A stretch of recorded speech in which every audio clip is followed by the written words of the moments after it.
இரட்சகருமாய் இருக்கிற இயேசு கிறிஸ்துவின் வல்லமுள்ள நாமத்தில் உங்கள் யாவரையும் அன்போடு கூட வாழ்த்தி வரவேற்கிறேன். கர்த்தர் நல்லவர், சேனைகளின் கர்த்தர். இந்த மே 1ஆம் தேதி உழைப்பாளர்கள் தினம். உழைப்பாளர்களாக, உழைக்கும் வர்க்கங்களாக அமர்ந்து கொண்டிருக்கிற உங்கள் யாவருக்கும் என்னுடைய வாழ்த்துக்களை தெரிவித்துக் கொள்கிறேன். கர்த்தர் உங்களை ஆசீர்வதித்து உங்களை பலப்படுத்துவார். இந்த மாதம் மாத்திரமல்ல, உங்கள் வாழ்நாள் முழுவதும் நீங்கள் உழைக்க எடுக்கும் எல்லா பிரயாசங்களிலும் கர்த்தர் உங்களோடு கூட இருப்பார். இந்த மாதத்திலும் கர்த்தர் நம்ம கொடுக்கிற வாக்குத்தத்தத்தை நம் வாசிப்போம். சங்கீதங்களின் புஸ்தகம் 128ஆம் சங்கீதத்தின் 2வது வசனத்தை நாம் வாசிப்போம். உன் கைகளின் பிரயாசத்தை நீ சாப்பிடுவாய், உனக்கு பாக்கியமும் நன்மையும் உண்டாயிருக்கும். ஆண்டவர் இந்த உழைப்பாளர்கள் தினத்திலே நம்மோடு பேசுகிற காரியம், உன் கைகளின் பிரயாசத்தை நீ சாப்பிடுவாய், உனக்கு பாக்கியமும் நன்மையும் உண்டாயிருக்கும். உங்கள் வாழ்நாள் முழுவதும் அப்படிப்பட்ட பாக்கியத்தை கர்த்தர் உங்களுக்கு கொடுக்க வல்லமை உள்ளவராயிருக்கிறார். இந்த சர்வதேச உழைப்பாளர்கள் தினம் உருவாவதற்கு ஒரு பெரிய நோக்கம் உண்டு.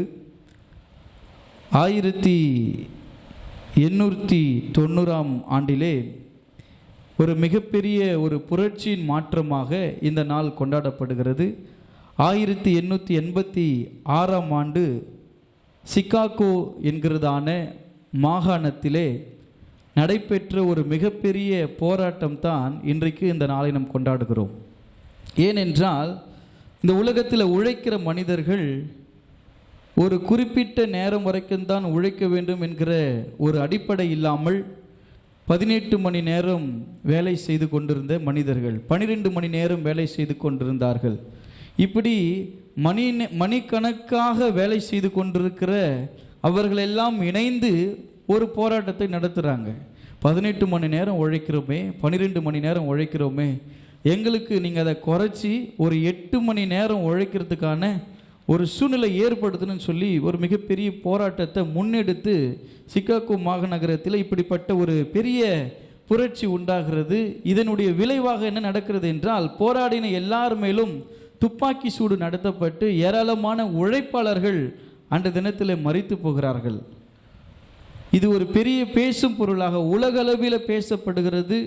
உழைக்கிற மக்களுடைய அதிக நேரம் உழைத்து ஒரு குறைந்த ஊதியத்தை நாம் பெற்றுக்கொள்வது என்பது எவ்வளோ பெரிய ஒரு கடினமான காரியம். நீங்கள் யோசிச்சு பாருங்கள், ஒரு நாள் முழுவதும் கஷ்டப்பட்டு 100 ரூபா கூலி கொடுத்தா நம்மளால் ஏற்றுக்கொள்ள முடியுமா? ஒரு நாள் நம்ம 8 மணி நேரம் வேலை இல்லை, 14 மணி நேரம் 12 மணி நேரம் வேலை செஞ்சு 150 ரூபா 100 ரூபா கூலி கொடுத்தா நம்மளால் சந்தோஷமாக பெற்றுக்கொள்ள முடியுமான்னு கேட்டால் பெற்றுக்கொள்ள முடியாது. ஏன் தெரியுமா? நம்ம எவ்வளோ நேரம் வேலை செஞ்சுருக்கிறேன், இப்போ இவ்வளோ காசு தான் கொடுக்குறாங்களே அப்படின்ற ஒரு கஷ்டம் இருக்கும். அப்படி போராடின அந்த மக்கள் ஹேம் மார்க்கெட் என்று சொல்லுகிறதான ஒரு அந்த தியாகிகளுக்கு அந்த ஒரு பெயர் கொடுக்கும், ஹேம் மார்க்கெட் தியாகிகள் என்று சொல்லி அந்த மனிதர்களுக்காக இந்த ஒரு 4-5 ஆண்டுகள் 1886ஆம் ஆண்டு துவங்கின அந்த போராட்டம் 1889 நிறைவு பெறுகிறது. 1990ஆம் ஆண்டு அது நடைமுறைப்படுத்தப்படுகிறது. பல பேருடைய உயிர் தியாகங்கள் தான் உழைப்பாளர் தினம் உண்டாவதற்கு ஒரு காரணம். நமக்கு என்னன்னா, ஒரு நாள் லீவு கொடுத்தாங்கப்பா சந்தோஷம் இல்லை? இந்த ஒரு நாள் லீவுக்காக பல பேர் தியாகம் செய்திருக்கிறார்கள். சிகாகோ மாநகரத்திலே எண்ணற்ற தியாகிகள் மரித்தார்கள். உழைக்கும் வர்க்கங்கள் மரித்ததுனால 8 மணி நேரம் வேலை என்று குறைக்கப்பட்டது. இது முதலாக 1923 இந்தியாவில் சென்னை மெரினா கடற்கரையில் இந்தியாவில் ஃபஸ்ட்டு முறை கொண்டாடுறது 1923 தான் இது கொண்டாடப்படுகிறது. ஆங்கிலேயர் காலத்திலே இது நடைமுறைக்கு வந்துவிட்டது. ஆனாலும் 1942ஆம் ஆண்டு ஆங்கிலேயர்கள் நம்மை ஆட்சி செய்து கொண்டிருந்த காலத்திலே டாக்டர் பாபா சாஹேப் அம்பேத்கர் அவர்கள் அந்த இடத்துல ஒரு சட்ட அமைச்சராகவும் உழைக்கும் மக்களுக்கான தொழிலாளர்கள் அமைச்சராகவும் பதவி வகிக்கிறார். அந்த பதவி வகிக்கிற காலங்களிலே இதை இந்திய அரசியலமைப்பு சட்டத்தின் ஒரு பங்காக, உழைக்கும் மக்களுக்காக இந்த காரியங்களை இந்தியாவிலும் தமிழ்நாட்டிலும் நடைமுறைப்படுத்தப்படுகிறது. 1942ஆம் ஆண்டு அவர் ஆங்கிலேயர் காலத்திலேயே தொழிலாளர்கள் அமைச்சராக இருந்திருக்கிறார். அந்த நாட்களிலே சட்டம் எழுதப்பட்டு இன்றைக்கு நிறைய திட்டங்கள் நமக்கு கொடுக்கப்படுகிறது. அது அரசாங்கத்தினால் கொடுக்கப்பட்டதுன்னு நீங்கள் நினைக்கிறீங்க, அப்படி இல்லை. 1942 டாக்டர் பாபா சாஹேப் அம்பேத்கர் அவர்கள் எழுதிட்டார். என்ன சட்டத்தை எழுதியிருக்கிறார்னு சொல்லி பார்த்தீங்கன்னா, மகப்பேறு காலங்களிலே பெண்களுக்கு விடுமுறை கொடுக்க வேண்டும். அவர்கள் கன்சீவாக இருக்கிறாங்கன்னா அவங்க ஒரு அரசு பணியிலோ அல்ல மற்ற நிர்வாகங்களிலோ இருக்கும் பொழுது அவங்க விடுப்பெழுக்கும் பொழுது, அதாவது லீவு கேட்கும் பொழுது அவங்களுக்கு லீவு கொடுக்கணும். அதே போல் வருங்காலங்களில் நமக்கு இருப்பு தொகை, பென்ஷன், செட்டில்மெண்ட் நம்மளுக்கு கிடைக்கணுன்றத ஒரு சட்டத்தை 1942 பாபா சாஹேப் அம்பேத்கர் எழுதியிருக்கிறார். அப்போ உழைப்பாளர்கள் தினம் என்பதற்கு இந்தியாவில் நடைமுறைப்படுத்தப்பட 1942 சட்டம் எழுதப்பட்டு நடைமுறைப்படுத்தப்படுகிற ஒரு தேசமாக இந்தியா இருப்பதற்கு ஒரு காரணமாக அம்பேத்கர் அவர்கள் அமைகிறார்கள். அவர்கள் அந்த சட்டத்தை எழுதி அதன் அடிப்படையிலே இன்று வரைக்கும் பெண்களுக்கு இப்படிப்பட்ட எல்லா திட்டங்களும் இந்திய அரசியல் அமைப்பு சட்டத்தில் இடம் உண்டு. நீங்கள் அதற்காக போராடலாம். ஆனால் இன்றைக்கு 12 மணி நேரம் உழைக்கிறார்கள். எப்படி? அதுக்கு பேர் ஓட்டின்னு வச்சுருக்கிறாங்க. ஓவர் டைம் ஓட்டி பார்க்குறாங்க. இல்லை, 8 மணி நேரம் தான் வேலை நேரம். 8 மணி நேரத்துக்கு நம்மளுக்கு இவ்வளோ, அதாவது பேசிக் சேலரி இவ்வளோ கொடுக்கணும் அப்படின்னு ஒரு ப்ரோட்டோக்கால் இருக்குது. பேசிக் சேலரி இவ்வளோ கொடுக்கணும். நம்மளுக்கு அதெல்லாம் தெரியாது. நம்மளுக்கு என்ன தெரியும், ஒரு பீஸ் அடித்தா 50 பைசா கொடுப்பாங்க, 1.5 பைசா கொடுப்பாங்க, 2 ரூபா கொடுப்பாங்க, 10 ரூபா கொடுப்பாங்க. இல்லை, நம்ம கணக்கு அந்த மாதிரி. ஆனால் பேசிக்காக உங்களுக்கு சேலரி இவ்வளோ கொடுக்கணுன்ற ஒரு சட்டமே இருக்குது. ஒரு நாளைக்கு 8 மணி நேரம் வேலை செய்கிறவங்களுக்கு இவ்வளோ சேலரி கொடுக்கணுன்ற ஒரு சட்டமே இருக்கிறது. அதெல்லாம் ஏன் நம்மளுக்கு அதெல்லாம் தெரியலன்னு சொல்லி பார்த்தீங்கன்னா, நம்மலாம் இன்னும் அந்த ஒரு பகுத்தறிவான தன்மைக்கு, நம்மளுக்கு வேலை செஞ்சதுக்கு கூலி கிடைச்சா போதும், நீங்கள் ஓவர் டைம் பார்க்குற 12 மணி நேரம் 18 மணி நேரத்துக்கும் சேர்த்தும் அதே சேலரி தான். நீங்கள் ஓட்டி செஞ்சு ஓவர் டைம் செஞ்சு வாங்குகிற காசு தான் நீங்கள் உண்மையாக சம்பாதிக்க வேண்டிய காசு. அது ஓவர் டைம்னு போட்டு எக்ஸ்ட்ரா வேலை வாங்கிட்டு உங்களுக்கு கொடுக்குறாங்க. சட்டத்தின் அடிப்படையில் பார்க்கும் பொழுது ஒரு மனிதனுடைய உழைக்கும் நேரம் 8 மணி நேரம் தான். அரசு அலுவலகங்களில் 8 மணி நேரம். இப்போ எல்லாம் டிஜிட்டல் இந்தியாவும் மாறிட்டதுனால 8 மணி நேரம் தாண்டி சென்ட்ரல் கவர்மெண்ட்டில் வேலை செய்கிறவங்க 24 ஹவர்ஸ் வேலை செய்கிறாங்க. தமிழ்நாடு அரசில் வேலை செய்கிறவங்களும் 24 ஹவர்ஸ் ஒர்க் பண்ணிகிட்டே தான் இருக்கிறாங்க. எல்லாருக்கும் ஒரு மடிக்கணினி கொடுக்கப்பட்டிருக்கிறது. அதில் அவர்கள் வாட்ச் பண்ணிகிட்டே இருக்கிறாங்க, அதை பார்த்துக்கிட்டே இருக்கிறாங்க. நம்ம அவங்களுக்கு பதில் சொல்லிக்கிட்டே இருக்கணும். இப்படியே வெடிஞ்சிருதுங்க. இல்லை, தூக்கமே இல்லாதபடிக்கு நீங்கள் நிறைய அரசு வேலை செய்கிறவங்களுக்கு ரொம்ப ப்ரெஷரு, ரொம்ப கஷ்டம். 8 மணி நேரம் என்கிறதான வரையறை இல்லாததுனால எத்தனையோ காவலாளர்கள் அந்த ஒர்க் ப்ரெஷர்னால சூசைட் பண்ணிக்கிறாங்க. ஏன்? கடந்த ஒரு 4-5 மாதங்களுக்கு முன்பதாக நம்முடைய தமிழ்நாட்டிலே எஸ்ஐஆர் ஃபார்ம் என்கிறதான ஒரு ஃபார்ம் எல்லாருக்கும் கொடுக்கப்பட்டு பெயர் நீக்குகிறதான அந்த ஓட்டு போடுறவங்களுடைய லிஸ்ட்டில் ஆட் பண்ணுற ஒரு பெரிய வேலை நடந்தது. அந்த வேலையில் எத்தனை அரசு பணியாளர்கள் சூசைட் பண்ணிக்கினாங்க? ஏன்னா 8 மணி நேரம் தாண்டி குடும்பத்தோடு கூட டைம் ஸ்பெண்ட் பண்ண முடியல.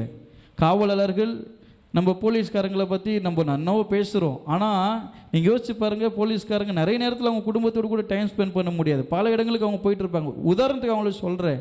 ஆனால் எல்லா அரசு வேலையில் இருக்கிறவங்களுமே கவர்மெண்ட் சேலரின்றதுனால அவங்க என்ன சொன்னாலும் அது செய்ய வேண்டியதாக இருக்கிறது. 8 மணி நேரம் தாண்டி அதுக்காக தான் எல்லா துறைகளிலும் ஒரு தொழிற்சங்கம் இருக்கும். அது அம்பேத்கர் தொழிற்சங்கமாக இருக்கும். ஏன்னா அங்கே கூட போராடுறதுக்கு அம்பேத்கர் பேர் தான் தேவைப்படுது. அம்பேத்கர்கள் தொழிலாளர் சங்கம், அம்பேத்கர்கள் மின்வாரிய ஐக்கிய சங்கம், இல்லை அதே போல் இந்த கிராம நிர்வாகிகள் அம்பேத்கர் ஐக்கிய சங்கம், இது எல்லாம் ஏன் அப்படி இருக்குதுன்னு சொல்லி பார்த்தீங்கன்னா, இப்படிப்பட்ட ஒரு கோட்பாடு, இப்படிப்பட்ட ஒரு வரையறையை அவங்க வகுத்து கொடுத்து இருக்கிறார்கள். இது உலகத்தினுடைய காரியம். ஆனால் நம்மை உருவாக்கிய ஆண்டவர், படைப்பின் கடவுள், இந்த உலகத்தை உண்டாக்க 6 நாட்கள் எடுத்துக்கொண்டார் இல்லைங்களா? முதலாவது நாள் ஆண்டவர் நம் ஆதியாகமம் 1ஆம் அதிகாரத்தை நாம் திருப்பிக் கொள்ளலாம். ஆதியாகமம் 1ஆம் அதிகாரம் 1வது வசனத்திலிருந்து நம்ம வாசிப்போம். ஆதியிலே தேவன், அவர் சிருஷ்டிப்பின் கடவுள். ஆதியிலே தேவன் வானத்தையும் பூமியும் சிருஷ்டித்தார். அவர் வேலை செய்யாமல் இல்லை, அவர் நமக்காக ஒவ்வொரு நாளும் வேலை செஞ்சுட்டே இருக்கிறார். அல்லேலூயா. எங்கெங்கே என்னென்ன நடக்குதுன்றது அவர் பார்த்துக்கிட்டே இருக்கிறாரு. அவர் ஒர்க் பண்ணல அப்படின்னா நம்ம உயிரோடு இருக்க முடியாது. தினமும் ஆண்டவர் சொல்கிறாரு, வாக்குக்கடங்காத பெருமூச்சுகளோடு பிதாவினிடத்தில் நமக்காக வேண்டிக் கொள்ளுகிற தேவனாக இருக்கிறார். ஒருவேளை உங்கள் தாய் தகப்பன் உங்களுக்காக வேண்டிக் கொள்வதை மறந்து போயிருக்கலாம். ஆனால் ஆண்டவராக இயேசு கிறிஸ்து உங்களுக்காக ஒவ்வொரு நாளும் மன்றாடி ஜெபிக்கிறார், என் பிள்ளையை பாதுகாக்க வேண்டும் என்று சொல்லி. ஹல்லேலூயா. இந்த ஆரம்பத்தில் பார்க்கும் பொழுது 6 நாட்களும் ஆண்டவர் ஒவ்வொரு படைப்புகளை உருவாக்கி ஒவ்வொன்றையும் உருவாக்குகிறார். காற்றையும் கடலையும் மழையும், அதே போல வனாந்திரங்களை வயல்வெளியாகவும், அதே போல காட்டு மிருகங்களையும் ஊரும் பிராணிகளையும் எல்லாவற்றையும் கர்த்தர் உருவாக்கி நிறைவாக அதை ஆண்டு கொள்ளும்படி மனிதனையும் உருவாக்குகிற ஒரு மிகப்பெரிய வேலையை கர்த்தர் முன்னெடுக்கிறார். இன்றைக்கு உலகத்தின் அடிப்படையிலே சட்டங்கள் ஏற்றப்பட்டு 8 மணி நேரம் வேலை செய்ய வேண்டும் என்கிற காலங்கள் நிர்ணயிக்கப்பட்டு பல தலைவர்கள் நமக்காக போராடினாலும் இரட்சகராக இயேசு கிறிஸ்து உழைப்பதற்கு கற்றுக் கொடுத்தவர் அவர்தான். அல்லேலூயா. அவர் முதலாவது நம்ம எல்லாம் உருவாக்குவதற்கே அவர் ரொம்ப உழைச்சிருக்கிறார். எத்தனை பேர் ஆமேன்னு சொல்ல முடியும்? நம்மளை ரொம்ப கஷ்டப்பட்டு தான் உருவாக்கி வச்சிருக்கிறாரு. அந்த ஏதேன் தோட்டத்தில் எல்லாவற்றையும் உருவாக்கின பிறகு அதை ஆண்டு கொள்ளும்படி மனுஷனை உருவாக்கினார். மனுஷன் கர்த்தருடைய வார்த்தை மீறி நடந்ததுனால, பாவம் செய்ததுனால தேவனுடைய சாயலை இழந்து போனான். நான் மனுஷன்றது எப்போ எனக்கு தெரிய வந்துச்சுன்னா, தேவ சாயலை இழந்த பிறகுதான். நான் பாவம் செஞ்சு ஆண்டவரை என்னிலிருந்து நான் இழந்த பிறகுதான் நான் ஒரு மனுஷன் எனக்கு தெரியுது. அது வரைக்கும் நான் யாராக இருந்தேன்? தேவனுடைய பிள்ளையா, தேவ சாயலாக அவரை போலவே இருந்தேன் நான். நம்ம எல்லாம் அவரை போலவே இருந்தோம். இப்போது எல்லாம் சொல்கிறாங்க, உங்கள் அம்மா மாதிரியே இருக்கிறியப்பா. என்னை பார்த்த உடனே சொல்லுவாங்க, நீ ஷீலா பிள்ளையான்னு கேட்பாங்க. எப்படி கண்டுபிடிச்சிங்கன்னா, உங்கள் அம்மா மாதிரியே இருக்கிறியே நீ அப்படின்னு சொல்லுவாங்க. எனக்கு ரொம்ப ஆசை, நீ இயேசு மாதிரியே இருக்கிறேன்னு சொல்லுவாங்க. ஏன்னா இயேசு யாரும் பார்த்தது இல்லைல்ல. நம்மலாம் இப்போ பாருங்கள், யார் மாதிரி இருக்கிறோம்? எல்லோரும் அவங்க அப்பா மாதிரி இருக்கிறோம், அம்மா மாதிரி இருக்கிறோம். தேவ சாயலாக இருக்க முடியல. தேவ சாயல்ன்றது எல்லாம் ஒரே மாதிரி தோற்றத்தில் இருக்கிறாங்க. 2 குழந்தை ட்வின்ஸாக பிறந்தாவே நம்மளுக்கு கன்ஃபியூஷனாக இருக்குது. இதுனா ஏதோ ரெண்டும் ஒரே மாதிரி இருக்குது. இது அவங்கள உடனெல்லாம் நம்மளால் என்ன பண்ண முடியாது, கண்டுபிடிக்க முடியாது. ஒரு நாள் 2 நாள் அவங்க கூட பழகினா தான் சில பிள்ளைங்கள் என்ன பண்ண முடியும், அவங்களுக்கு கண்டுபிடிக்க முடியும். ஓ, இவங்க ட்வின்ஸு 2 பிள்ளைங்களாக இருக்கிறாங்க. இப்போ தேவ சாயல்னும் போது, இப்போ கோயில் உள்ளே உக்காந்துருக்கிறீங்க, ஒரு 100 பேர் உக்காந்துருக்கிறீங்க, 100 பேரும் ஒரே மாதிரி முகம் இருந்துச்சுன்னா எப்படி இருக்கும்? யோசிச்சு பாருங்க. தேவ சாயல்ன்றதுனா தெரியுமா? ஒருமனப்படுறது. முகங்கள் வேறுபட்டாலும் ஒரே இருதயம் படைத்தவர்களாய், கர்த்தருக்காக ஓடுகிற நோக்கத்தை கொண்டவர்கள், ஒரே தன்மை கொண்டவர்களாய், ஒரே ஒரு ஏக சிந்தையாக இருக்கக்கூடியவர்கள் தான் தேவ சாயலாக இருக்க முடியும். தேவ சாயலை இழந்ததுனால ஆண்டவர் மனிதனுக்கு கட்டளை கொடுக்கிறார். என்ன கட்டளை கொடுக்கிறாரு? இந்த உலகத்தில் நீ வாழ்கிற வரைக்கும் என்ன பண்ணணும்? மம்முட்டி எடுத்து வேர்வை சிந்தி சம்பாதிக்கணும். ஆண்டவர் ஏதேன் தோட்டத்தில் எல்லாத்தையும் உருவாக்கி வச்சிருந்தார். நீங்கள் எல்லாவற்றையும் சாப்பிடலாம், எல்லாவற்றையும் அனுபவிக்கலாம், எல்லா அதிகாரமும் உமக்கு உண்டு. ஏன் ஏதேன் தோட்டத்தை விட்டு வெளியே அனுப்புனாரு? தேவ சாயல் எழுந்ததுனால, கீழ்ப்படியாமையினால வெளியே அனுப்பப்பட்டாங்க. நம்ம சபைக்குள்ள இருக்கிற வரைக்கும், ஆண்டுடைய வார்த்தைக்கு கீழ்ப்படுகிற வரைக்கும் நம்ம ஏதேனுக்குள்ள இருக்க முடியும். ஆண்டுடைய வார்த்தைக்கு கீழ்ப்படினா ஏதேனுக்கு வெளியே தான் இருக்கணும், உழைச்சி தான் சாப்பிடணும். எங்கே இருந்தாலும் உழைச்சி சாப்பிடணும் வச்சுங்க. ஆனால் இங்கே இருக்கிற ஒரு சாமர்த்தியம் வேற, வெளியே தனியாக நிற்கிறதுன்றது வேற. கஷ்டம், ரொம்ப கஷ்டம். தோட்டத்தை விட்டு வெளியே அனுப்புகிறாரு. அவங்கள வெறுமையாக அனுப்பலை, நிர்வாணமாக அனுப்பலை. அவங்களுக்கு நல்ல உடைகளை தைச்சி கொடுத்து, எப்பா இதுக்கப்புறம் நான் ஒன்று என்ன பண்ண முடியாது, வச்சு பார்த்துக்க முடியாது. நீ எப்போ என் சத்தத்துக்கு செவி கொடுக்காம பிசாசு சத்தத்துக்கு செவி கொடுத்துட்டியோ, அப்போவே உனக்கு எனக்கு இருக்கிற பந்தம் முடிஞ்சு போச்சு. அதுக்காக அப்படியே அனுப்பிடல ஆண்டவர் அவனை, நீ பாவம் பண்ணிட்ட, என் முகத்திலே முழிக்காத, இருக்கிற துணியோட போடு, நீ துணி இல்லாமல் அப்படியே போயிடுன்னு அனுப்பல அவர். அவர் எவ்வளோ அன்புள்ள தெய்வம் பாருங்கள். அவங்களுக்கு நல்ல உடைகளை தைச்சி கொடுத்து, நான் உன்னை எவ்வளோலாம் நம்பினேன், உன்னை எவ்வளோலாம் நான் உன்னை எதிர்பார்த்தேன், உன்னை எப்படியெல்லாம் வாழ வைக்கணும்னு நினச்சேன், நீ ஏன் உன் வாழ்க்கைக்கு எடுத்துக்கிட்டியே. இன்றைக்கி நிறைய பேர் அப்படி தான் பண்ணிகிட்ருக்குறோம். அவர் உங்களுக்காக பல திட்டங்களை வச்சுருக்கிறாரு, பல ஆசீர்வாதங்கள் நன்மைகளை வச்சுருக்கிறாரு. யாரோ பேச்சை கேட்டு நம்ம லைஃப்பை நம்மளே கெடுத்துட்ருக்குறோம். கர்த்தர் உங்களோட பேசுகிற காரியங்களுக்கு நீங்கள் செவி கொடுத்தீங்கன்னா உங்களுடைய உழைப்புக்கான ஆசீர்வாதத்தை உங்களால் பெற்றுக்கொள்ள முடியும். இந்த ஏதேன் தோட்டத்தில் வெளியே போன பிறகு தான் ஃபஸ்ட்டு மனுஷனுக்கு வேர்வை சிந்தி உழைக்கிறதுக்கு கர்த்தர் சொல்கிறாரு, நீ என்ன பண்ணணும், அந்த நிலத்தில் உன் வேர்வை சிந்தி தான் உன் மனைவியை நீ காப்பாற்றணும், உன் மனைவிக்கு பிள்ளைகள் பிறக்கும், அந்த பிள்ளைங்களை காப்பாற்ற நீ என்ன பண்ணணும், உழைக்கணும் அப்படின்றது கர்த்தர் கற்றுக் கொடுத்தார். இன்னி வரைக்கும் ஆம்பளைங்க அதுதான் பண்ணுகிறாங்களே. சுதந்திரமாக இருந்திருப்பாங்க கல்யாணத்துக்கு முன்னாடி. அவங்க போகாத இடம் கிடையாது, சாப்பிடாத சாப்பாடு கிடையாது, அவங்க சுற்றாத ஃப்ரெண்ட்ஷிப் கிடையாது, அவங்க ஓட்டாத வண்டி கிடையாது, எல்லாத்துக்கும் சுற்றி இருப்பாங்க. கல்யாணம் ஆயிடுச்சுன்னா நீ அங்கே போகக்கூடாது, நீ இங்கே போகக்கூடாது, நீ இதை சாப்பிடக்கூடாது, நீ இங்கே தான் இருக்கணும். இல்லை, சில கட்டமைப்புகள் பின்னாடி பாருங்கள், ஒரு மாதிரி ஜெயில் செய்யப்பட்டிருக்கிறது யோசேப்பு அடைப்பதற்காக. இன்றைக்கு ஜெயிலில் அடைக்கப்பட்டவர்களை போல உழைக்கும் மார்க்கமாக அவர்கள் மாறிட்டாங்க. எப்படி? காலையில் எழுந்துக்கணும், வேலைக்கு போகணும், சாயந்தரம் வீட்டுக்கு வரணும், தூங்கணும், சாப்பிட்ணும், மறுபடியும் காலையில் எழுந்துக்கணும், வேலைக்கு போகணும். யாருக்காக ஓடிட்டுருக்குறாங்க? 2 பிள்ளைங்க ஆயிடுச்சு, அவருக்கே அந்த புத்தி வந்துடும்.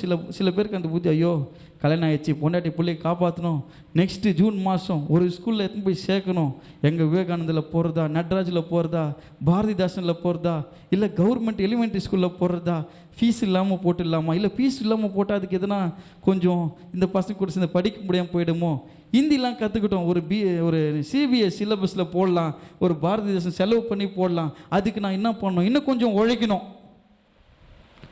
அப்பா சொல்லுவார், எம்மா நான் மட்டும் ஏன் பண்ண முடியல, நீ கொஞ்சம் வேலைக்கு போறியா, நீ எங்கேயாவது ஒர்க் பண்ணுறியா, எங்கேயாவது கம்பெனிக்கு போ, ஏதாவது வேலை செய்யி, நம்ம பிள்ளைங்களை படிக்க வைக்கணும். அப்படி ஓடி உழைக்கிற ஒரு மார்க்கமாய் நம்ம இருக்கிறோம்.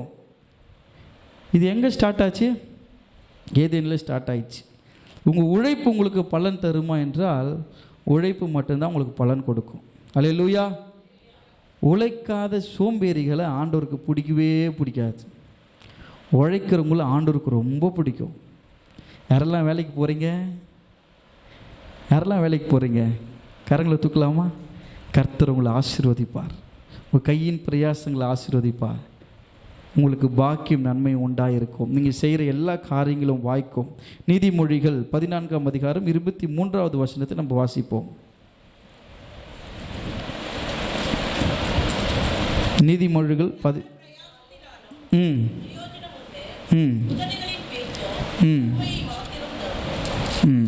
நீதிமொழிகள் 14:23.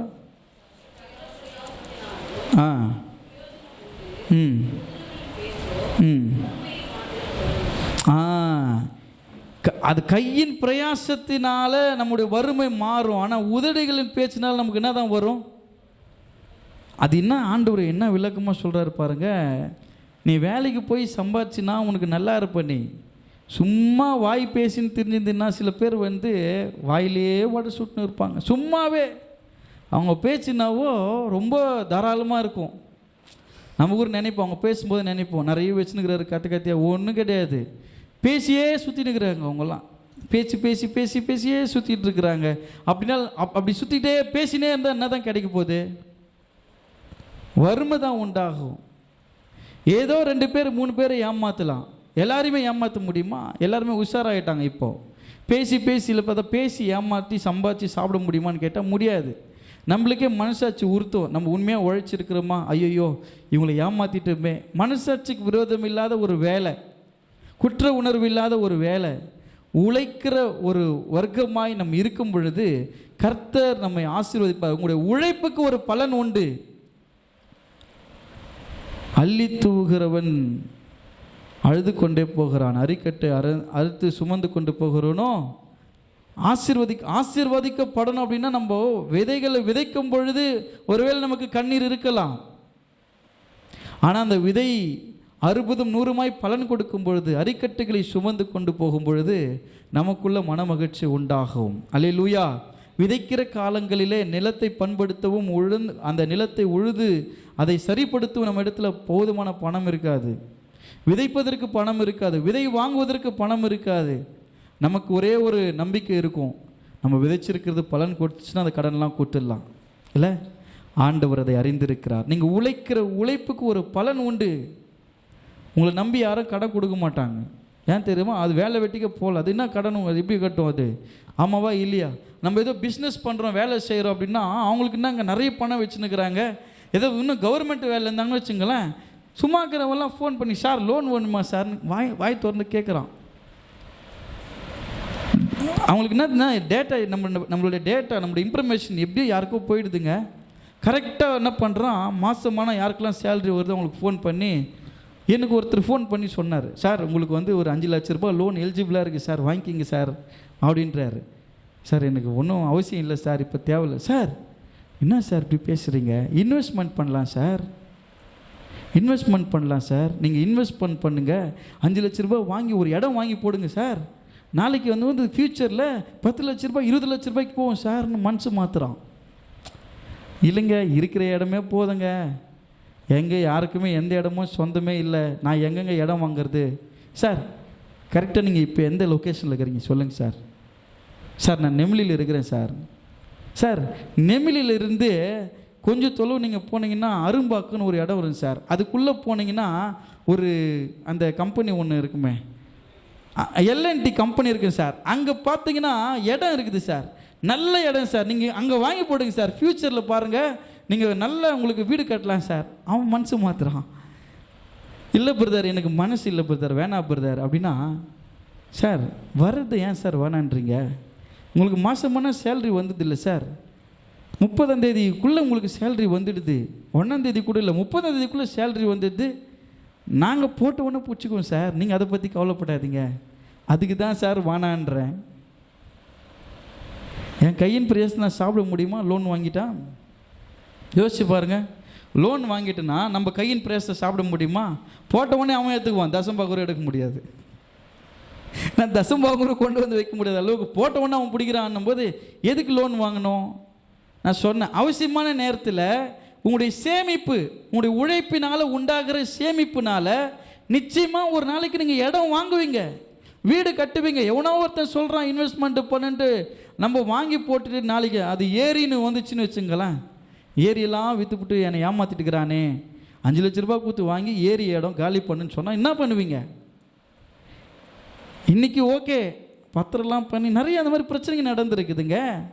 உங்களை நிறைய பேர் அந்த மாதிரி உங்களை வழி நடத்துவாங்க. நீங்கள் உழைக்கிற உங்களுடைய உழைப்புக்கு ஏற்ற நன்மைகளுக்கு பலன் உண்டாகுமா என்றால் உண்டாகும். அது யாரால் உண்டாகும்?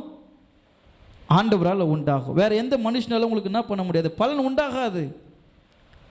நீங்கள் உழைப்பதற்கு பலன் கொடுப்பது யாருங்க? அதாவது காம்ப்ளான் சாப்பிட்டா ஸ்ட்ரென்த் வரும், ஹார்லிக்ஸ் சாப்பிட்டா ஸ்ட்ரென்த் வரும். ஹார்லிக்ஸு காம்ப்ளான் உங்களுக்கு ஸ்ட்ரென்த் கொடுக்குதா? கூடுமான வரைக்கும் வியாதி கொடுக்கும். இயேசு மட்டும்தான் பலன் கொடுப்பார். உழைக்கிறதுக்கு பலன் யார் கொடுக்கறது? உட்காருக்கும் போதும் ஏசப்பா, எழுந்துக்கும் போதும் ஏசப்பா. எவ்வளோ வலி, எவ்வளோ பலவீனம், ஆனாலும் நீங்கள் ஓடுற ஓட்டத்தில் உங்களால் நிற்க முடியுதா? சில பேருக்கெல்லாம் வேலைக்கு போனால் டென்ஷனாக இருக்கும். சரி 2 நாள் லீவ் போகலாம், லீவ் போட்டால் ஐயோ வேலைக்கே போயிட்டுக்கலாமே, போர் அடிக்கும். யாருக்குமே அந்த மாதிரி இருக்குதா? உங்களுக்கு ஐயாக்கு இருந்துக்குது. ஏன் எங்கள் வீட்டில் இருக்கிறவங்களுக்கே அந்த மாதிரி இருந்துச்சு.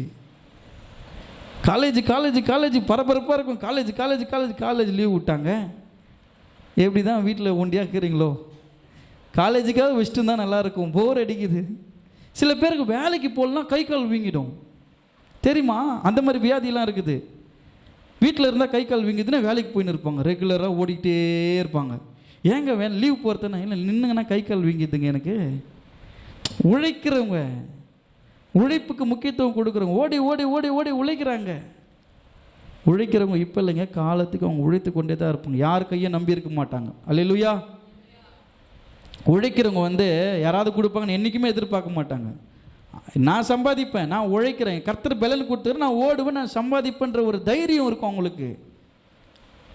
ஆனால் உழைக்காதவங்களுக்கு வந்து எதிர்பார்ப்பு இருக்கும். ஐயோ யாராவது செய்வாங்களா, யாராவது பண்ணுவாங்களா, யாராவது கொடுப்பாங்களா அப்படின்ற ஒரு எதிர்பார்ப்பு இருக்கும். இல்லைன்னா என்ன பண்ணுவாங்கன்னா, வாங்குறவங்கள பார்த்து கேட்பாங்க, நான் இவ்வளோ வச்சுன்னுக்கிறேன், என்ன பண்ண போகிற, கொடு. உதாரணமாக சொல்கிறேன், ஒரு ஆயா ஒரு 50,000 பென்ஷன் 20,000 பென்ஷன் வாங்குதுன்னு வச்சுங்களேன். நீ வாங்கி வச்சு என்ன பண்ண போகிற, கூட மாதம் ஒரு 2,000 3,000 எனக்கு குட்டான்னா குறைஞ்சா போயிட போகிறேன் அப்படின்ட்டு அவங்கக்கிட்ட வாங்கிக்கின்னு செலவு பண்ணிக்கின்னு நம்ம உழைக்கிறது கிடையாது. நம்ம யார்கிட்ட வாங்குறது, ஆயா கிட்ட, தாத்தா கிட்ட, பாட்டிக்கிட்ட. நீ வாங்குறில்ல கொடு, வாங்குறில்ல. அவள் போயிடுச்சுன்னா என்ன பண்ணுறது, போய் சம்பாதிக்கணும், உழைக்கணும். அதை கற்றுக் கொடுக்குறாரு. உழைக்கிறவங்களுக்கு பலன் உண்டான்னு கேட்டால் கண்டிப்பாக பலன் உண்டுங்க. நீங்கள் ஒரு வேளை ஓடுற ஓட்டங்களில் இவ்வளோ ஓடி உழைச்சுன்னுக்கிறனே, எதுவுமே சம்பாதிக்கிறதெல்லாம் கையில் நிற்கலையே, வருமானமே இல்லையே அப்படி நீங்கள் கஷ்டப்படாதீங்க. நீங்கள் உழைக்கிறதுக்கெல்லாம் கர்த்தர் பலன் கொடுப்பார். நீங்கள் ஓடி ஓடி உழைக்கிற எல்லா ஓட்டங்களுக்கும் கர்த்தர் ஓரளவுக்கு பதில் கொடுப்பார். உங்களுக்கு ரிட்டையர்மெண்ட் உண்டு. உங்களுக்கு நல்ல அது நீங்கள் உட்கார்ற சூழ்நிலை நீங்கள் நல்லா இருப்பீங்க. அல்லேலூயா.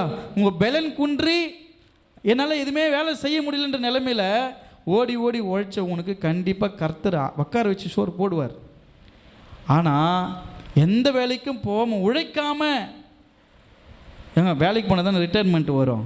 வேலைக்கே போகாமல் எப்படி ரிட்டையர்மெண்ட் வரும்? அவர் எப்பவுமே ரிட்டையர்மெண்ட்டில் தான் இருக்கிறாரு.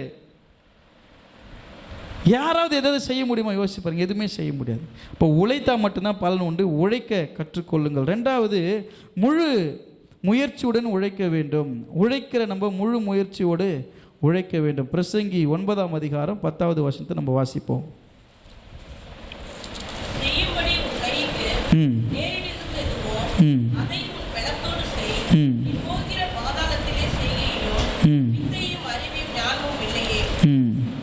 ஆண்டவர் நம்ம செய்கிற செய்கைகளை ஆசீர்வதிக்கிற தேவனாக இருக்கிறார்.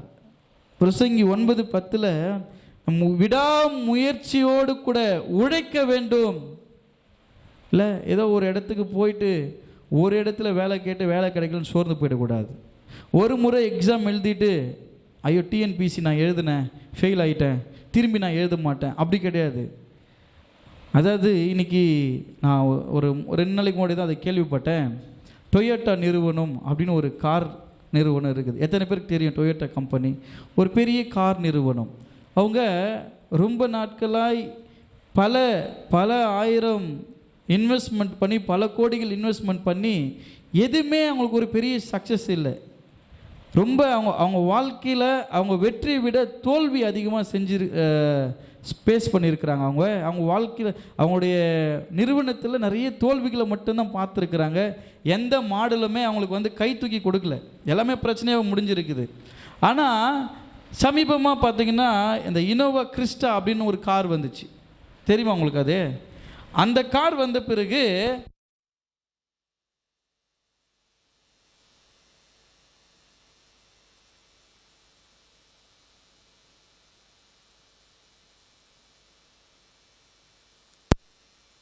வேண்டிய ஒரு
வாழ்க்கையில் வெற்றி கிட்டும். அல்லேலூயா.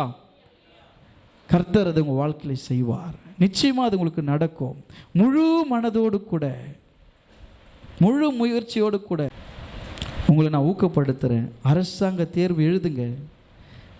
எந்த எந்த எந்த டிபார்ட்மெண்ட்லனா வரட்டும், விஏவுக்கு வருதா எழுதுங்க, குரூப் 1 எழுதுங்க, குரூப் 2 எழுதுங்க, வேறு என்ன டிஎன்பிசி எழுதுங்க. எதையாவது ஒன்று எழுதிக்கிட்டே இருங்க, எதாவது ஒன்று ப்ரிப்பேர் பண்ணிக்கிட்டே இருங்க.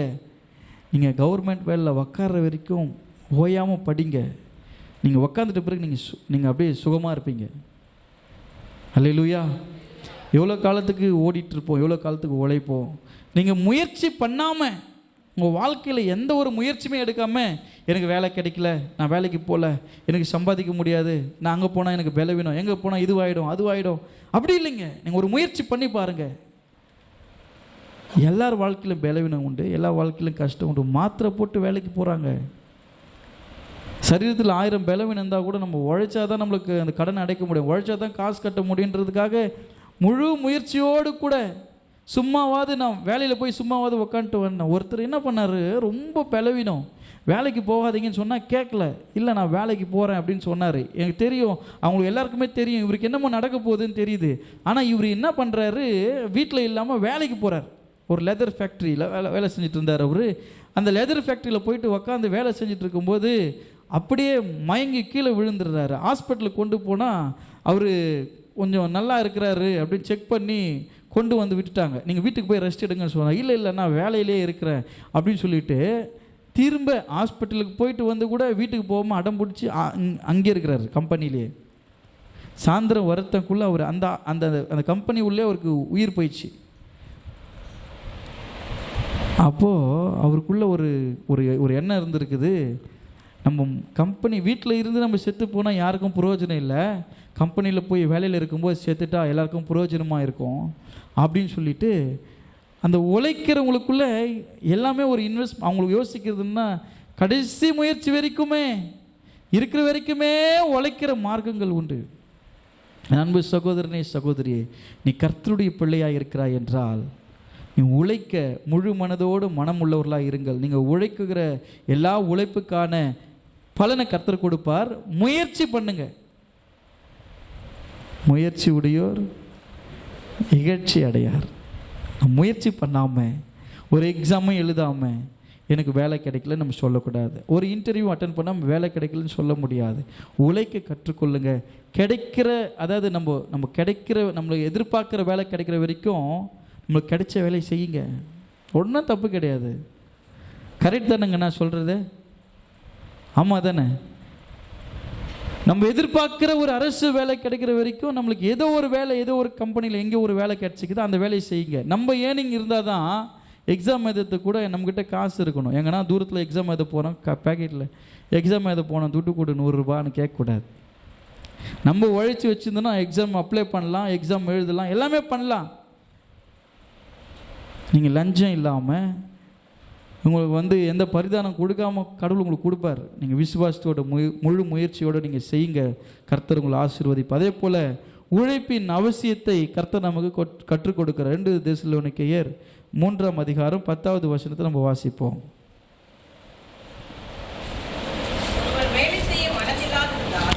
ஒருவன் வேலை செய்ய மனதில்லாதிருந்தால் நீ சாப்பிடவும் கூடாது என்று நாங்கள் உங்களிடத்தில் இருந்தபோது உங்களுக்கு கட்டளையிட்டோமே. அப்போஸ்தலனாகிய பவுல் இந்த தெசலோனிக்கேயருக்கு எழுதும்போது சொல்கிறாரு, ஒருத்தனை உழைக்க மனதில்லாதிருந்தால் அவன் என்ன பண்ணக்கூடாதான்? சாப்பிடக்கூடாது. வேலை அப்போ தெளிவாக சொல்லுது பைபிள், வேலை செய்யாத என்ன பண்ணாத? சாப்பிடாத. சில பேர் வேலைக்கு போகலன்னா மனசாட்சி ஊற்று சாப்பிட மாட்டாங்க. செஞ்சு சாப்பாடு வீட்டில் எப்படி இருக்கும்? அப்படியே இருக்கும். ஏன் சாப்பிடலன்னா இன்றைக்கி வேலைக்கு போகாதனால சாப்பிட முடியல அப்படின்ற ஒரு மன கஷ்டம். அப்போது வேலை உழைக்கிறவங்களுக்கு நீங்கள் உழைக்காமல் சாப்பிடக்கூடாதுன்னு தான் ஆண்டவர் சொல்கிறார்.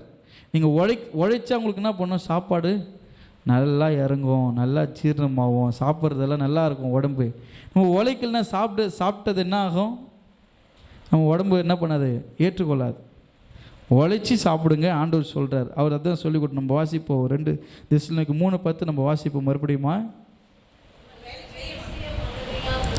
வேலை செய்ய மனதில்லாதிருந்தால் அவன் சாப்பிடக்கூடாது. வேலை செய்ய மனது இல்லாமல் இருந்தால் என்ன பண்ணக்கூடாது? பிரதர் சாப்பிடக்கூடாது. சிஸ்டர் வேலை செய்ய மனது இல்லாது இருந்தால் சாப்பிடக்கூடாது. அப்போ சாப்பிட மனதாக இருந்தால் என்ன பண்ணணும்? வேலை செய்யணும். ஒரு முறை ஒருத்தர் ஏதாவது சர்ச்சில் வேலை இருந்தால் கொடுங்கன்னு கேட்டார். நான் என்ன வேலை கொடுக்குறதுங்க, எனக்கு நான் எந்த வேலையும் கொடுக்குற மாதிரி இல்லை அப்படின்னு ஒன்று. ஏதாவது ஒரு வேலை கொடுங்க. ஏன் பிரதர், என்ன விஷயம் சொல்லுங்கள், காசு எதாவது தேவைப்படுதா அப்படின்னு கேட்டால், இல்லை எனக்கு சாப்பாடு தேவைப்படுது. சாப்பாடு நான் தரேன் அப்படின்னா, இல்லை நான் எந்த வேலையும் செய்யாமல் என்னால் சாப்பிட முடியாது அப்படின்னாரு. சரி என்ன வேலை செய்வீங்க, எதனா க்ளீன் பண்ணிட்டோமான்னு கேட்டேன். சரி க்ளீன் பண்ணேன் அப்படின்னேன். அவர் என்ன பண்ணார், ஒரு தொடப்பத்தை எடுத்துகிட்டு போயிட்டு அங்கே இருக்கிற செடியெல்லாம் பிடுங்கி அதை க்ளீன் பண்ணி அதெல்லாம் பெருக்கின்னு இருந்தார். இது எப்போல்லாம் கவர்மெண்ட் லீவ் அப்போ வனிதம்மா அதை பண்ணுவாங்க. இவர் அன்றைக்கி என்ன பண்ணார், சும்மா அப்படி பெருக்கிட்டு வந்துட்டு எல்லாத்தையும் பெருக்கிட்டு க்ளீன் பண்ணிட்டேன் சார், இப்போ கொடுங்க சார் சாப்பிட்றேன்னாரு. எனக்கு ஒரே ஆச்சரியம். பரவாயில்ல, இந்த காலத்தில் இப்படி ஒரு மனுஷனா? அவர் தான் அந்த பைபிள் பிரகாரம் நடந்திருக்கிறார். நான் உழைக்க மனது இல்லாமல் என்ன பண்ண மாட்டேன், சாப்பிட மாட்டேன், ஏதாவது வேலை செய்கிறேன், எனக்கு காசு கூட வேணாம், சாப்பாடு கொடுங்க அப்படின்னு சொல்லி அவர் சொன்னார். அப்போது நம்ம வாழ்க்கையில் உழைக்கும் பொழுது நமக்கு உழைக்க மனதில்லாதவங்க சாப்பிடக்கூடாதுன்னு பைபிள் சொல்லுது. அப்போ உழைக்க மனதாக இருக்கும் பொழுது தான் நம்ம சாப்பிட முடியும். அது எல்லா சூழ்நிலையும் உழைக்க நீங்கள் மனதாக இருந்து வேலைக்கு போய் ஏன் பண்ணுங்க, சம்பாதிங்க. நீங்கள் சம்பாதிச்சா குடும்பத்துக்கு நல்லது. யாருக்கு நல்லது? சபைக்கு நல்லது. அல்லேலூயா, ஆண்டவருக்கு நல்லது. நீங்கள் வருமானங்கள் அப்படின்றது, உடைய வருமானன்றது குடும்பத்துக்கு ஆசீர்வாதம், பெற்றோருக்கு ஆசீர்வாதம், உனக்கு ஆசீர்வாதம், எதிர்காலத்துக்கு ஆசீர்வாதமாக இருக்குது. ஆகவே உழைக்க நீங்கள் கற்றுக்கொள்ளுங்க. உழைக்க மனதில்லாது இருந்தால் சாப்பிடாதீங்க. அதுதான் ஆண்டவர் நமக்கு சொல்கிறார். அதே போல் இந்த உழைப்பினுடைய ஆசீர்வாதம் தான் சங்கீதம் 128:2, உன் கையின் பிரயாசத்தை நீ சாப்பிடுவாய், உனக்கு பாக்கியமும் நன்மையும் உண்டாயிருக்கும். யாருக்கு கர்த்தர் அந்த ஆசீர்வாதத்தை கொடுக்கிறார்? 1வது வசனத்தை நம்ம வாசிப்போம். கர்த்தருக்கு பயந்து அவர் வழிகளில் நடக்கிறவன் எவனோ அவன் பாக்கியவான். கர்த்தருக்கு பயந்து அவருடைய வழிகளில் நடக்கிறவன் எவனோ அவன் பாக்கியவான். அவனை தான் கர்த்தர் இப்படி ஆசீர்வதிக்கிறார். உன் கையின் பிரயாசத்தை நீ சாப்பிடுவாய். நம்ம உழைச்சதை நம்ம சாப்பிட்றது ஒரு பெரிய ஆசீர்வாதம். எத்தனை பேர் ஆமேன்னு சொல்ல முடியும்? நிறைய பேர் உழைச்சி மருத்துவமனையில் கொடுக்குறாங்க, நிறைய பேர் உழைச்சி கடன் கொடுத்துட்ருக்குறாங்க. ஆனால் நம்ம உழைச்ச பணத்தில் நம்ம சாப்பிட்றது ஒரு பெரிய பாக்கியம். அதான் கர்த்தர் சொல்கிறார், உன் கையின் பிரயாசத்தை நீ சாப்பிடுவ, நீ உழைச்சி சம்பாதிச்சு நீ சாப்பிடுவ, உனக்கு பாக்கியம் நன்மை உண்டாயிருக்கும். எப்படி? கர்த்தருக்கு பயந்து அவருடைய வழியில் நடக்கும் பொழுது. கர்த்தருக்கு பயப்படாமல் அவருடைய வழியில் நடக்காமல் நம்ம இருக்கிறோம் அப்படின்னா அது உழைத்தும் பிரயோஜனம் இல்லாத இருக்கும். உழைத்து பணத்தை வீணாக செலவழித்து, அதை சொல்லுவாங்க, நம்ம பழமொழி சொல்லுவாங்க, ஒன்று நல்ல வாயன் சம்பாதிச்சு நார வாயங்கிட்ட கொடுத்தானா, தெரியுமா அந்த பழமொழி? அவங்க கஷ்டப்பட்டு இவன் சம்பாதிச்சு காலத்துக்குமே கடன் அடைக்கவே நீங்கள் ஓடிக்கொண்டிருக்கிறீங்கன்றது கர்த்தருடைய சித்தம் அல்ல. நீங்கள் கொடுக்கும் கரங்களை தான் இருக்கணுமே தவிர வாங்குகிற கரங்களாக இருக்கக்கூடாது. கடன் அடைக்க நீங்கள் ஓடிக்கிட்டு இருக்கிறீங்கன்னா வாழ்நாள் முழுவதும் நீங்கள் கடன் அடைக்கிறதாக்குள்ளே இன்னொரு தேவை வரும். அவ்வளோ நாளைக்கு எந்த பிரச்சனையும் இருக்காது. அவ்வளோ நாளைக்கு நீங்கள் நினைக்கிறது ஒரே ஒரு விஷயந்தான், இந்த லோன் முடிஞ்சிச்சுன்னா 2வது லோனே வாங்கக்கூட நினைப்பீங்க. ஆமாவா? ஆனால் கரெக்டாக லோன் முடிகிற நேரத்தில் வரும் பாருங்கள் ஒரு பிரச்சனை, வேறு வழியே இல்லை, வாங்கி தான் ஆகணும்னு தோணும் நம்மளுக்கே. இந்த லோன் இல்லாமல் நம்மளால் சமாளிக்க முடியுமான்றதுக்கான ஒரு தீர்வை நம்ம யோசிக்க மாட்டோம். சரி விடு, இந்த லோன் முடியுதில்லை, இந்த ஒரு முறை வாங்கிடலாம், இந்த ஒரு முறை எத்தனை ஒரு முறை? வாழ்நாள் முழுவதும் லோன் கட்டவே ஓடிக்கொண்டிருக்கிறோம். இதுலேயும் மகளிர் குழு ஒன்று இருக்குது. அந்தந்த குழுங்களுக்கு ஒரு தலைவிங்க, செயலாளர், பொருளாளருங்க ஒரே அடிதடி தான். புருஷங்க பாவம் வேலைக்கு போய் சம்பாதிச்சுன்னு வராங்க, இதுங்க குழு தலைவிங்கன்னு வச்சுக்கின்னு அந்த லோனு, இந்த loan, Tirupati loan, Tiruttani loan, வேறு செவ்வாய்ப்பேட்டை லோனு, புட்லூர் லோனு, எல்லா லோனும் வாங்கி வச்சுட்டு நான் குழுவில் காசு கட்டணும், நான் குழுவில் என்ன குழுமா, என்ன குழுனா குழுவில் லோன் வாங்கினேன். லோன் வாங்கி என்ன பண்ணேன், அங்கே சீர்வரிசைலாம் வச்சு அப்போவே நினச்சேன். நான் சீர்வரிக்கும் போது சீர் வச்ச பாரு, அங்கேயே நினச்சேன், இவ்வளோ தட்டு வச்சுக்கிறியே, எங்கேருந்து வந்திருக்கோம், எல்லாம் பார்த்துக்கலாம் விடுன்னு இப்போ தான் தேர்ந்து மகளிருக்குள்ள லோன் வாங்கிக்கிறேன். நம்ம எல்லாம் செய்கிறது ரொம்ப சூப்பராக சாமர்த்தியமாக செய்யணும்னு நினச்சின்னு இருக்கிறோம். எல்லாம் கட்டிடுவோம், எல்லாம் செஞ்சுருவோம், எல்லாம் முடிச்சிருவோம். பார்த்தா சூப்பராக பண்ணிட்டுக்கிறாங்க பாப்பா, எல்லாம் அம்பட்டும் கடன் தான். அது பழசாகிறதாங்குள்ளேயும் இந்த லோன் அது கூட பழசாயிடும். நம்ம கட்டின வீடு பழசாயிடும், அதே போல் நம்ம வாங்கின வாகனம் பழசாயிடும், டிவி இன்னமும் கட்டிகிட்டு இருப்போம். நீங்கள் யோசிச்சு பாருங்கள், சம்பாதிக்கிற வருமானம் நீங்கள் உழைக்கிற உழைப்பு. அப்போ கர்த்தருக்கு பயந்து அப்படி வழியில் நடக்கிறவன் இப்படிப்பட்ட காரியங்களில் கொஞ்சம் ஞானமாக இருப்பான். பண விஷயத்தில் நீங்கள் ஞானமாக நடக்கும்போது உங்களுக்கு பேர் ஒன்று கொடுப்பாங்க. என்ன பேர் தெரியுங்களா? அந்த பட்ட பேர் என்ன பேர்? நீங்கள் சொல்லுங்கள் பார்க்கலாம். கஞ்ச பிஸ்னாரி. நீங்கள் ஞானமாக கையாளுறீங்க, பணத்தை ஞானமாக கையாளுறீங்கன்னா அவங்களுக்கு பேர் கஞ்ச பிஸ்னாரின்னுவாங்க. ஒன்றும் பிரச்சனை கிடையாது. யார் நம்மளை இவர் ரொம்ப தாராளம், அவர் சொல்கிறவர், அவர் ரொம்ப தாராளம். அவர் நம்மளை கஞ்ச பிஸ்னாரின்னு சொல்கிற அளவுக்கு யாரும் தாராளம் கிடையாது. நீங்கள் உழைக்கிறவங்களுக்கு மட்டும்தான் அந்த பணத்தினுடைய அருமை தெரியும், மதிப்பு தெரியும். சும்மா இருக்கிறதெல்லாம் போய் வாங்கி வீட்டில் ரொப்பிக்க வச்சுக்கூடாது. இப்போல்லாம் ஆர்டர் போட்டுடுறாங்க. மீஷோ, கீஷோ, ஜொமேட்டோ, டிமாட்டோ எதுதோ வந்துட்டு இருக்குது. யாரோ வீட்டு வாசலில் ஆர்டர் அடிக்கிறான். யார்ப்பான்னு கேட்டால் ஆர்டர் போட்டுக்கிறாங்க. சார் என்ன ஆர்டர் சார்? என்ன சார்? இல்லை சார், இந்த மாதிரி ஏதோ ஆர்டர் பண்ணிக்கிறாங்க வீட்டில். யார் பேருக்கு வந்துக்குது? பொண்ணு பேரில் வருது, பொண்டாட்டி பேரில் வருது. உனக்கு யாருமா இதெல்லாம் கம்பெனியில் கற்றுக் கொடுத்தாங்க? இதுக்காக கம்பெனிக்கு போகிறேன்? மீஷோவில் துணி ஆர்டர் பண்ணிவிட்டு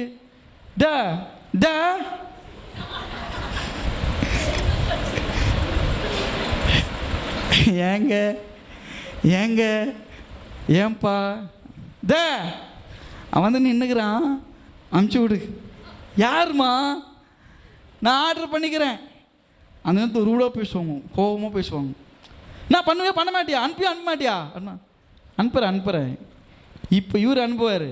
வீட்டுக்கு வந்த பிறகு ரெடியாக உட்காந்து இருப்பார். என்ன ரொம்ப சவுண்ட் அதிகமாக இருக்குது, நான் உன்னை ஆர்டர் பண்ண சொன்னால் நான் பண்ணக்கூடாதா? நீ இஷ்டத்துக்கு பண்ணுறேன், நான் பண்ணக்கூடாதா? நான் வாழ்நாள் நான் தினமும் ஆர்டர், என்னைக்கோ ஒரு நாள், ஏதோ ஒரு நாள். உடனே அழுகுதான், நான் போயிடுறேன். என்னைக்கோ ஒரு நாள் வாழ்க்கையில் அவனுக்கு அதான் கஷ்டம். என்னைக்கோ ஒரு நாள் ஆர்டர் பண்ணேன், தெரியாமல் கற்றுக்கினேன். இதை ஒன்றே ஒன்று தானே ஆர்டர் பண்ணேன். சரி, இப்போ நான் என்ன கேட்டதில்லை, ஏன் ஆர்டர் பண்ணேன் சொல்லிவிட்டு ஆர்டர் பண்ணலாமே சொன்னது தப்பான்னு கேட்டால் தப்பு தான். நீ என்ன கேட்டு ஆர்டர் பண்ணுறியா? ஏய், நான் சம்பாதிக்கிறேன், நான் ஆர்டர் பண்ணேன். அதே போல் நான் சம்பாதிக்கிறேன், நான் ஆர்டர் பண்ணுறேன். அப்போ நீ கொடுக்குறதானேண்ணா? எனக்கு இன்னும் சேலரி வரல. இதுதான் பிரச்சனையே, எனக்கு இன்னும் சேலரி வரல. அதனால் என்ன பண்ணுறாங்க, நீ கொடுத்துரு. சேலரி வாங்கினோடனே உன் மூஞ்சில தூக்கி எறிகிறேன் அந்த காசை.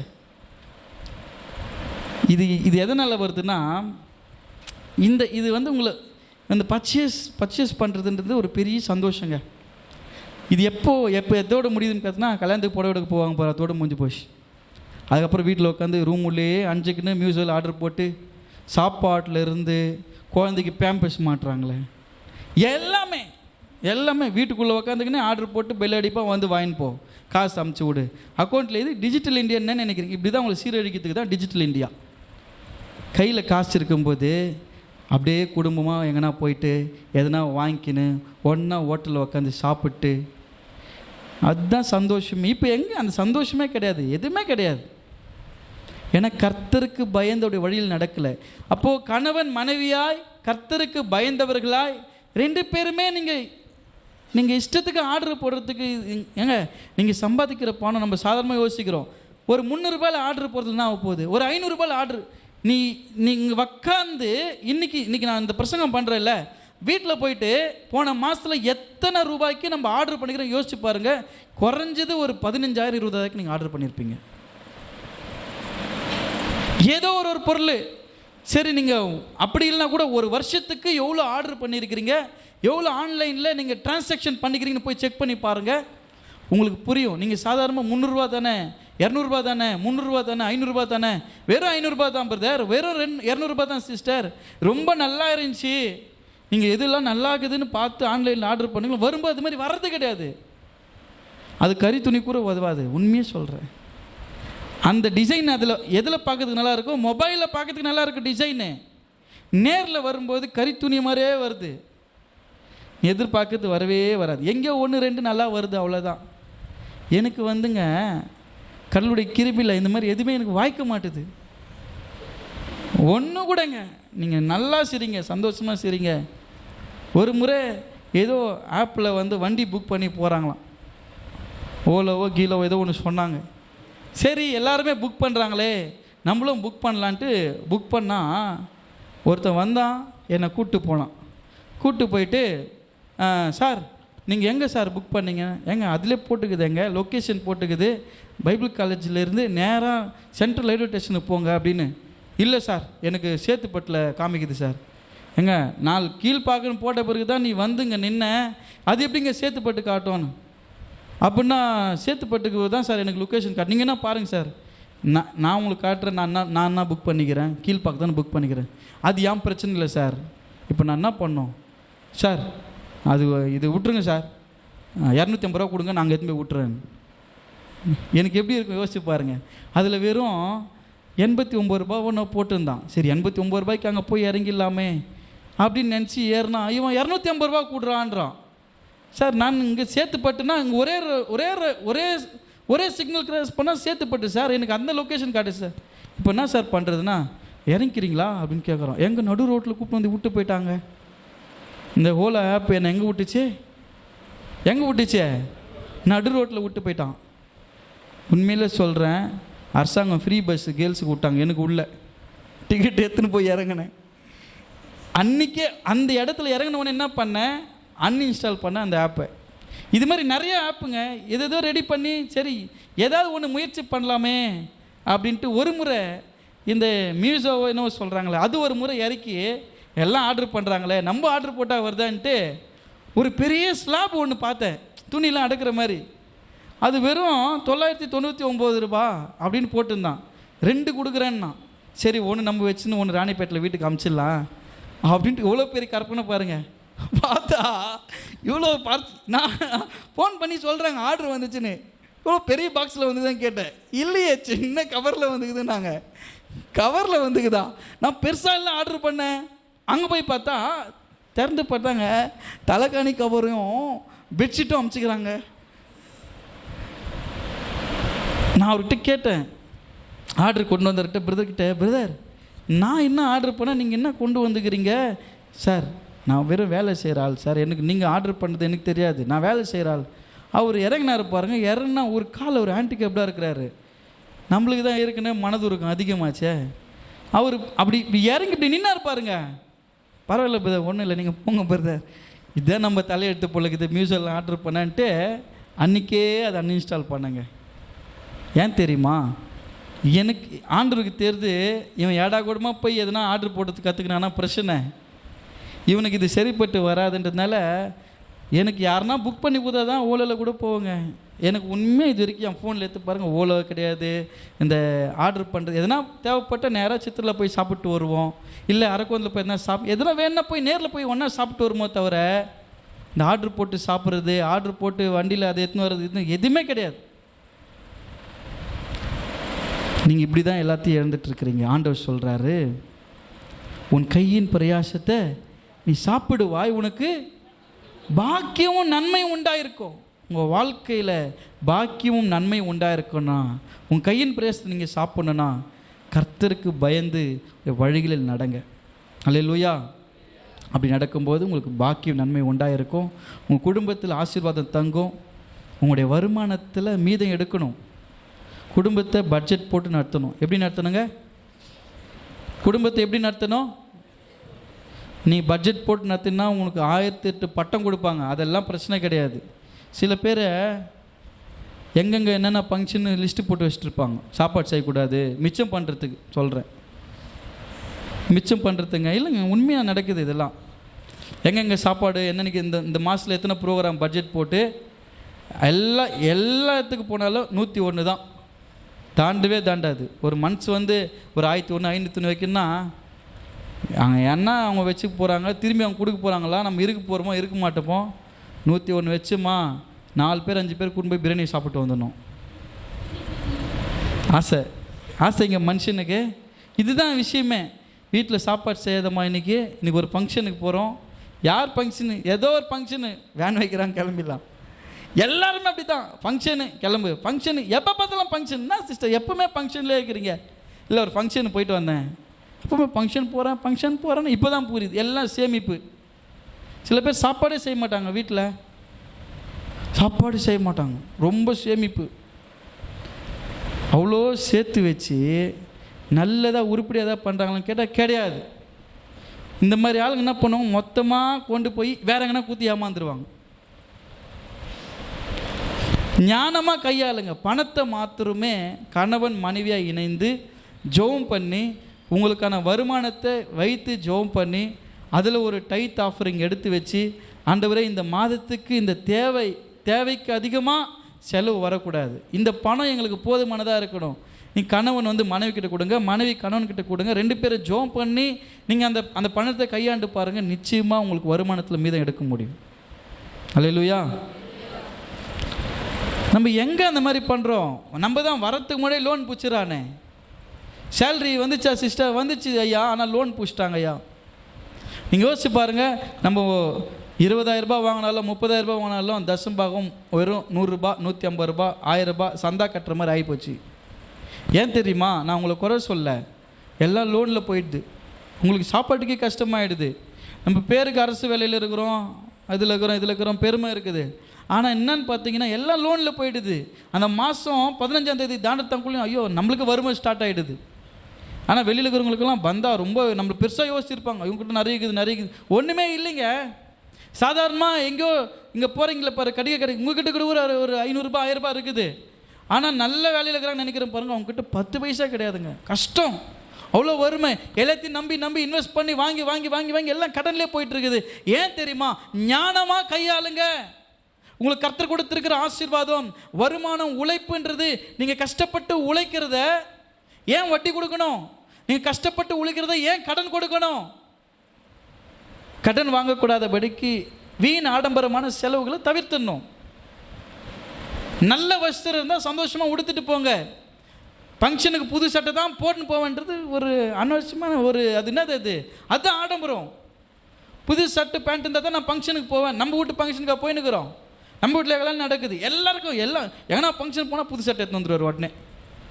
இந்த மாதிரி எங்கன்னா ஃபங்க்ஷன் போனால் எனக்கு ஒரு புடவை, உனக்கு சட்டை எடுத்தால் எனக்கு புடவை, நீ புடவை எடுத்தால் எனக்கு சட்டை, இப்படியே போயிட்டு இருந்துச்சுன்னா சட்டை புடவை. வாழ்க்கையில் எப்படி போகிறது?